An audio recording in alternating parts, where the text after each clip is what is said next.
Antoine Duléry, merci de nous faire l'honneur d'être parmi nous, ici au Festival d'Avignon. Ouais, alors, vous faites un spectacle sur la lecture. Oui. Alors, pourquoi ce choix ?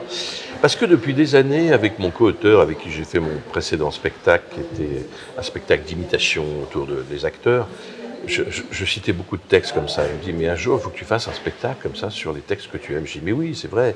Parce que, alors, on a décidé de faire ce deuxième spectacle ensemble. Et c'était pour donner aux gens, évidemment, l'envie de lire, de transmettre mon envie de lire aux gens et de faire découvrir des très beaux textes qui m'ont accompagné toute mon enfance, mon adolescence et dans ma vie d'adulte. Donc voilà, on a construit ce que j'appelle un voyage littéraire. Parce qu'évidemment, je ne voulais surtout pas faire quelque chose d'ennuyeux. Parce que lecture, on pense qu'on est derrière un pupitre et puis voilà. Non, pas du tout, c'est interactif. Je parle aux gens, je les fais lire, je parle de tout ce qu'est la lecture. Je commence le spectacle en lisant une notice de médicaments.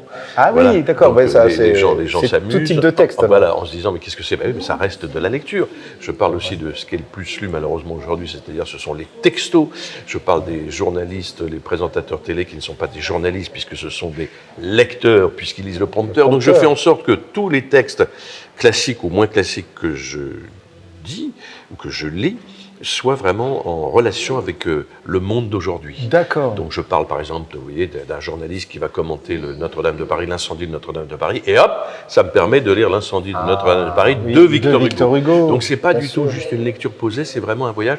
Je rappelle aux gens comment on fait pour lire, comment on a appris les 26 lettres de l'alphabet, etc. Enfin, et puis je les emmène aussi dans l'histoire de certains auteurs, et ça va, c'est très éclectique, puisque ça va de Marguerite Duras à Baudelaire, à Francis Blanche, à De Vaux. Je parle du théâtre qu'on ne lit pas mais qui est fait pour être vu et entendu. Je parle de la chanson qu'on ne lit pas mais qu'on écoute. Enfin, vous voyez, donc c'est un feu d'artifice autour de la lecture. Voilà, pour résumer en gros. Hein. D'accord. Mais alors, quand on lit des textes comme ça, à haute voix, est-ce que c'est de la lecture ou est-ce que c'est du théâtre ?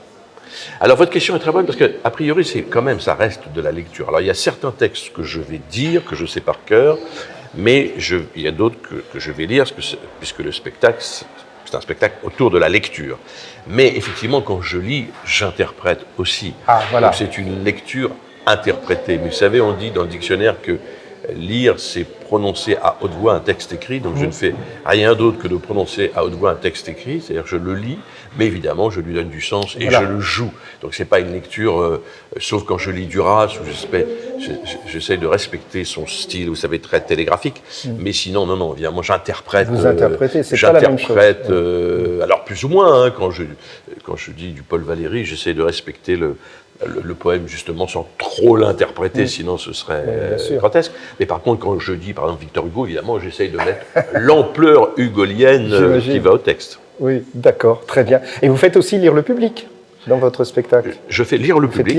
Je fais lire le public, puisqu'à un moment donné, je dis on a tous une façon de lire qui nous est différente. Oui. Voilà, parce qu'on donne au mot un sens qui nous est personnel. Et donc, je fais lire, je lis un texte, et puis je dis, vous l'auriez lu différemment ? Eh ben, on va vérifier tout de suite.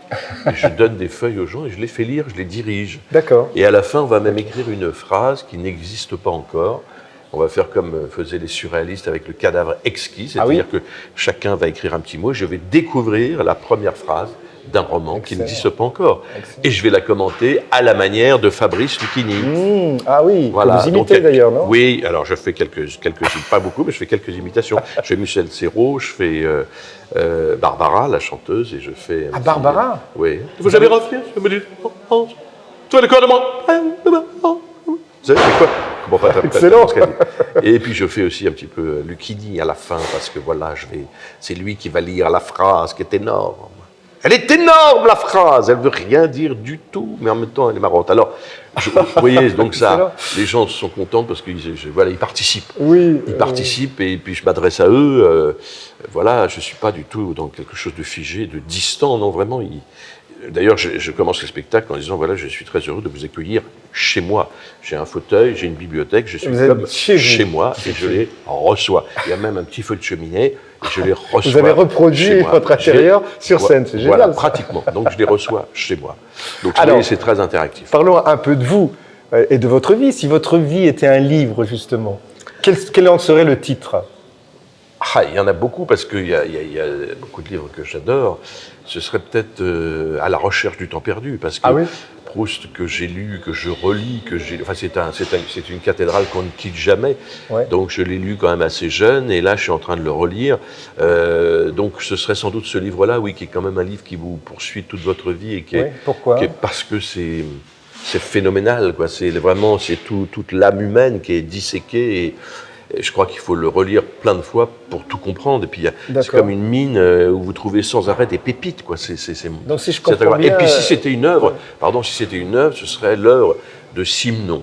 Parce que Simenon, je suis un fou de Simenon, et Simenon, il a fait 350 livres. Les Maigret, bien sûr, mais aussi tous les autres, les romans purs, les romans durs, qui sont a priori quand même ses chefs-d'œuvre, qui sont par exemple La neige était sale, ou qui était par exemple La fuite de Monsieur Monde, ou tous ces bouquins, il y en a tellement, mais Maigret c'est pareil, c'est comme Proust, enfin Proust c'est une œuvre, et lui c'est 350 œuvres, mais à chaque fois on peut piocher dedans et découvrir des choses sur l'âme humaine. Les deux se ressemblent, puisque justement ils se sont intéressés à l'individu, à l'homme, et qu'est-ce qu'il fait dans une situation ordinaire, et ils deviennent des gens extraordinaire, d'accord. Donc c'est un peu à l'image de votre vie, comme ça, plein de rencontres, plein de... Oui, moi j'aime ça, j'aime les rencontres, j'aime lire des choses très éclectiques, très diverses et variées. C'est pour ça que dans mon spectacle, je parle de plein d'auteurs qui n'ont rien à voir, mais il y a un lien, parce que je suis très éclectique. Je comprends totalement les gens qui lisent des romans policiers, entre parenthèses faciles, j'adore ça, et puis de lire Madame Bovary, etc. Vous savez, c'est comme le théâtre. Le théâtre, ce n'est pas... C'est Laurent Terzieff qui disait le théâtre, c'est pas le théâtre intellectuel et le théâtre de boulevard. Il disait pas, c'est pas ceci ou cela. Oui. Le théâtre, c'est ceci et cela. Regardez un type comme Pierre Arditi, qui est un acteur extraordinaire. Il a joué Joyeuse Pâques, il a joué L'École des femmes. Toute sa vie, il a fait ça. Parce qu'on a tendance à catégoriser les acteurs dans un registre. Oui, c'est complètement idiot. Vous êtes plutôt dans la comédie, enfin, oui, mais j'ai fait des rôles dramatiques aussi. Mais vous savez, en France, on aime bien étiqueter. Oui, c'est complètement con. Et Arditi est vraiment l'acteur type qui a fait Faisons un rêve de Guitry, et qui a fait L'École des femmes, comme je vous l'ai dit, ou je sais pas, plein de classiques. Donc je crois que c'est ça qui est important en tout cas dans le métier. Pour moi, c'est ça que j'aime faire. J'ai aimé faire au cinéma et à la télé, en tout cas, des choses très diverses et variées. Dans la même année, je faisais Agatha Christie et Camping. Ah oui, les petits meurtres. Les petits meurtres d'Agatha Christie et Camping, vous voyez, qui me suit toujours. Voilà, ça n'a rien à voir. Mais moi, c'est ça qui m'intéresse, c'est de faire des choses... et c'est pour ça que je suis à Avignon, pour faire ce spectacle. Parce que c'était une envie, et que peut-être que je reviendrai dans 10 ans. Vous avez répété quand même un peu j'ai beaucoup répété. Oui, quand même. La lecture, ça se travaille aussi. Oui, mais d'abord, j'ai beaucoup répété. Mais surtout, simplement... et surtout, on a beaucoup, mon co-auteur, on a beaucoup écrit les passages entre les textes, parce que ça raconte une histoire. Donc je n'ai pas que des textes, j'ai tous les ponts, si vous voulez, les ponts comme dans la musique, j'ai les ponts qu'il a fallu que j'apprenne, que je répète, chaque chose en entraîne une autre, etc.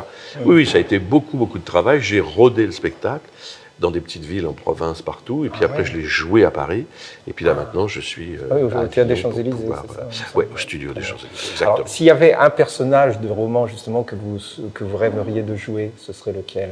Eh bien alors là justement, je rêverais de jouer Maigret. Ah ouais? Ouais. Mais vous l'avez jamais fait? Non. Ah oui, vous seriez parfait là-dedans. Je vois bien dans Maigret. J'ai fait 2 Simenon, mais qui n'étaient pas des Maigret. Et John Simenon, qui est un type formidable, qui est le fils de Georges Simenon, que je connais bien, m'a dit tu ferais un Maigret formidable. Ah oui. J'adorerais jouer Maigret. Parce qu'il a fait 75 romans, je crois. Et là aussi, il y a les enquêtes, bien sûr, mais il y a toute l'humanité. Et c'est formidable. Avec la pipe. La pipe, tout ça. Voilà un personnage que j'adorerais jouer. Par exemple, si à la télé on me proposait ça, je ferais les 75 épisodes, je serais le plus heureux du monde. Ah ouais. Voilà, ça va se faire, ça. Maigret. Je suis sûr. Après Agatha Christie. Et l'enquête. Ce serait bien. Voilà, c'est vachement bien. Un peu crapoteux. Oui, et puis comme il disait, c'est comprendre mais ne pas juger. Ça, c'était la phrase de Maigret. Comprendre mais ne pas juger. Mais ce qui est formidable, c'est les enquêtes, mais c'est tout ce qu'il y a autour des enquêtes. Encore une fois, c'est l'humanité qui parle. Le public, il évolue un peu ou pas? Non. Vous voyez qu'une évolution du public, du regard du public? Non, le public, vous savez, il change en tout cas à chaque fois. Donc il n'est jamais le même. Il n'y a pas au cours du temps, voilà, vous ne dites pas tiens. Pas vraiment, vous savez, il change, c'est toujours le même et c'est jamais le même. Mais il réagit a priori toujours un peu aux mêmes choses, c'est ça qui est bien. Je sais les choses Je sais les moments plus graves, les moments plus drôles, les moments... Donc, je jongle un peu avec ça, quoi. Très Voilà. bien. Eh ben, merci Antoine Merci Duberry. à vous. Et on se donne rendez-vous pour Maigret. Ah bah alors là, je compte sur vous. Hein. Merci, au revoir. Merci à vous, merci beaucoup.